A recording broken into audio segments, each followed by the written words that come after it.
आपके साथ अनु और आप देख रहे हैं जी टीवी न्यूज चैनल। आइए नजर डालते हैं आज की कुछ महत्वपूर्ण खबरों की ओर। उमरिया सहित प्रदेश के सभी थाना क्षेत्रों की सीमा निर्धारण को लेकर मध्य प्रदेश शासन द्वारा जारी आदेश के तहत जिले के कलेक्टर के पास थाने और चौकियों की सीमाएं तय करने का अधिकार होगा एवं थानों की सीमाएं तय करने के बाद कलेक्टर समिति को अपनी रिपोर्ट गृह मंत्री को भेजनी होगी, जिसके बाद नए सीमांकन को लेकर गृह राजपत्र में अधिसूचना जारी करेगा एवं मध्य प्रदेश में थानों का नक्शा बदलेगा, नए सिरे से सीमांकन होगा। थानों और चौकियों की सीमाएं नए सिरे से तय करने की तैयारियां शुरू की जाएंगी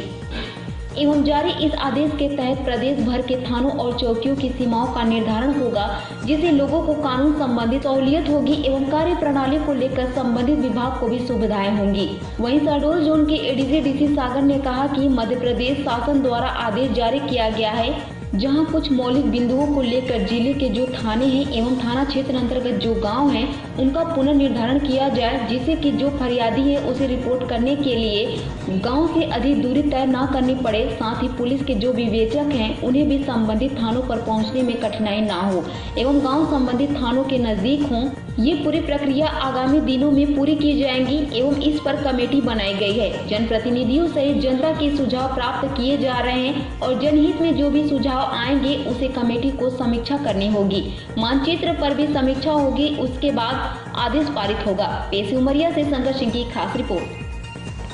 मध्य प्रदेश शासन द्वारा अभी ये निर्देश प्राप्त हुए हैं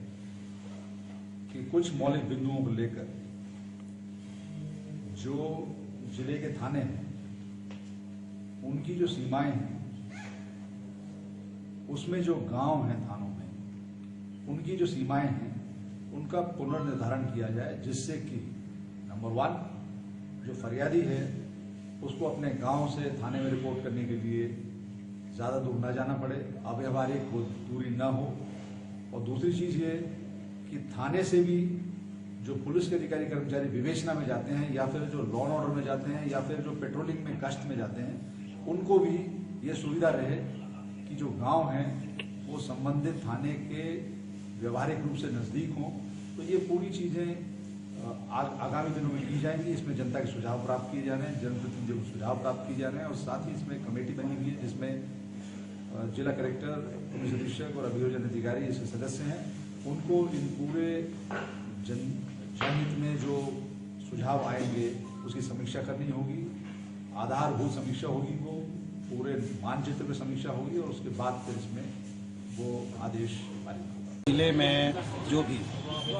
थाना है उन थानों की जो सीमाएं हैं उनको निर्धारित करने का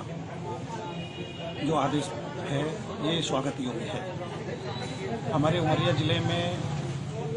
निरंतर जो अपराध का रेशियो है वो बढ़ता जा रहा है।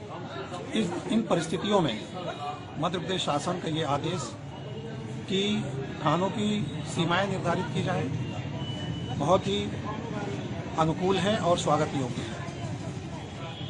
थानों का सीमा निर्धारित करने से एक फायदा ये होगा विक्टिम को कि उसको ज़्यादा परेशानी नहीं होगी और अपनी फरियाद लेकर जाने के लिए उसको बहुत दूर का सफ़र तय नहीं करना पड़ेगा। गांव-गांव में जो मेन थाना है उन थानों का जो चौकी है, चौकियों का निर्धारण किया जाए और दूर दराज के इलाकों में अगर थाना की चौकियां होंगी तो जो विक्टिम की सुनवाई जल्द से जल्द हो सकेगी और वो अपना एफआईआर या अपराध की सूचना जल्दी से जल्दी संबंधित चौकी में दे सकेगा, थानों में दे सकेगा और इससे अपराध में भी कमी आएगी, क्योंकि कानून का डर होना आवश्यक है। कानून का इम्प्लीमेंटेशन तो होना ही है, लेकिन लोगों के अंदर जब तक कानून का डर नहीं होगा तब तक अपराध कम नहीं होगा। तो मैं बहुत इस मध्य प्रदेश सरकार की जो ये योजना है इसको मैं बहुत स्वागत इसका करता हूँ। पूरे मध्य प्रदेश में थाने का जो निर्धारण किया जाना है कि ये सीमा रेखा चिन्हित की जा रही है, ये एक बहुत अच्छी पहल है। इसके लिए शासन प्रशासन को मेरी ओर से धन्यवाद है कि जो गरीब अंचल के लोग हैं और ग्रामीण अंचल में रहते हैं, जिनके लिए आने जाने की असुविधाएं हैं और उनको सरकार के द्वारा थाने नज़दीक होने से उनको कई तरह से सुरक्षा की दृष्टि में आम जनता को लाभ पहुंचेगा। वो आसानी से पैदल भी चलकर, साइकिल के माध्यम से चलकर थाने तक जाएंगे और अपनी समस्या का निदान कर सकते हैं। तो मेरा यही सरकार से निवेदन है कि वो अगल बगल के जो गांव हैं उनको ज्यादा से ज्यादा उस थाने के अंतर्गत जोड़ा जाए। कभी कभी ऐसा होता है कि किसी भी थाने की सीमा रेखा 50 किलोमीटर है, तो जो 50 किलोमीटर वाला क्राइटेरिया के गांव है उनको नजदीक वाले थाने से जोड़े जाएं और इस तरह से कार्य करने पर शासन और प्रशासन की सुविधा, हमारे जो विवेचक हैं वो भी जाते हैं विवेचना के लिए, उनको भी एक बहुत लंबी डिस्टेंस तय करना पड़ता है और इससे हमारी विवेचना में बहुत सारी कमियां रह जाती हैं, जिससे हम मामले को या आरोपी को दंड नहीं दिलवा पाते। जैसे मान लीजिए कोई जब्ती हो रही है, मेमोरेंडम की जब्ती है, तो वो बताता है कि हमारा जो हमने जिस तलवार से काटा या बंदूक से मारा उसको फलानी जगह छिपा कर रखा है, जहाँ पर ऐसी परिस्थितियां हैं। तो ये विवेचना के तारतम्य में भी साक्षी पूर्ण रूप से न्यायालय में गवाही देने में सक्षम नहीं हो पाते, वो समय का लिमिटेशन नहीं बांध पाते और इस कारण मामले न्यायालय से बरी हो जाते हैं। तो मेरा ये शासन की इस योजना पर मैं धन्यवाद प्रेषित करती हूँ और बहुत अच्छी पहल है।